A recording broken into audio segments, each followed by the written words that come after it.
Student 7.3 का हमने question number 2 करना है। स्टेटमेंट वाला क्वेश्चन है। इसमें जब स्टेटमेंट गिवन होगी, सोल्यूशन में डायग्राम आपने खुद बनानी है।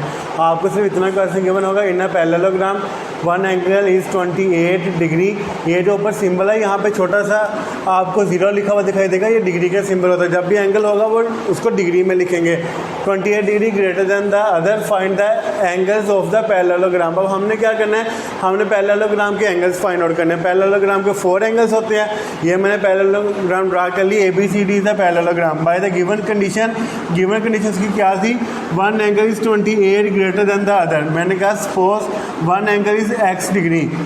वन एंगल मेरे पास क्या हो गया, x हो गया। अब x के ऊपर छोटा सा जो मैंने 0 लिखा, ये डिग्री को शो कर रहा है। मैंने फिर से रिपीट कर रहा हूँ कि एंगल हमेशा हमारे पास किस में होगा, डिग्री में होगा।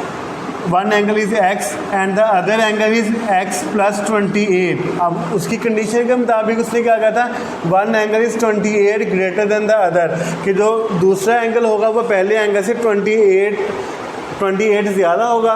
28 ज़्यादा होगा, तो मैंने कहा कि पहला एंगल x है तो दूसरा क्या होगा, x प्लस 28।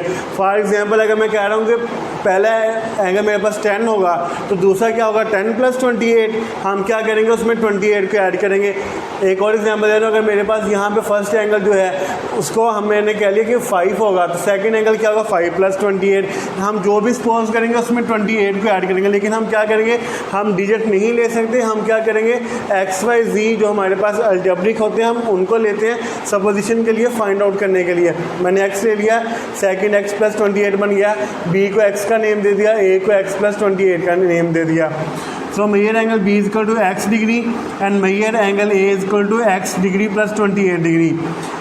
अब वही पुराने हमने रूल्स यूज़ करें जो कि हमने 7.1 में यूज़ किए, 7.2 में यूज़ किए, 7.3 के क्वेश्चन नंबर 1 में यूज़ किए। इन दोनों का हमने ऐड करना, जो कि हमारे पास क्या है, एडजेसेंट सप्लीमेंट्री एंगल्स। अब एडजेसेंट सप्लीमेंट्री एंगल्स का सम किसके इक्वल होता है, 180 के। अगर आपको इस तरह समझ नहीं आ रही तो मैंने आपको बताया था कि ये मेरे पास 2 पैरेलल लाइन्स हैं। यहाँ पे मैंने एक ट्रांसवर्सल लाइन ड्रा कर ली।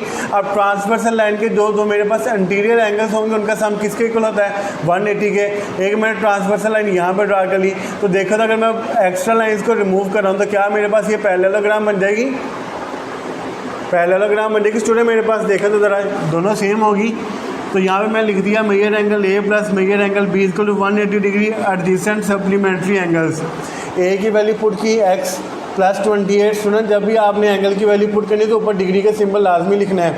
मेजर एंगल B की value x equal to 180 degree, x इधर आ 28 उधर आके माइनस हो गया, x प्लस x 2x बन गया, 180 माइनस 28 152 बन गया। अब हमें क्या चाहिए स्टूडेंट, x की वैल्यू चाहिए, तो 2 पे डिवाइड किया।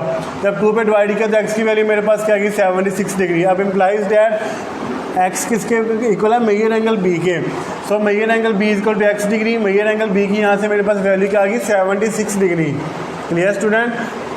अब implies that major angle A equal to x plus 28 degree. x की वैल्यू पुट की 76 प्लस 28 104 बन गया।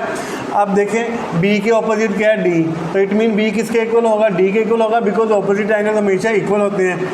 Major angle B equal to major angle D, opposite angle. तो यहाँ पे B की वैल्यू पुट की 76, तो D की वैल्यू भी 76 आ गई। अब A के ऑपोजिट क्या है हमारे पास, C। A के ऑपोजिट क्या है, C। Major angle C equal to major angle A, opposite angle बन गए। C वैसे ही रहा, A की वैल्यू पुट की 104, तो हमारे पास मेजर एंगल C की वैल्यू होगी।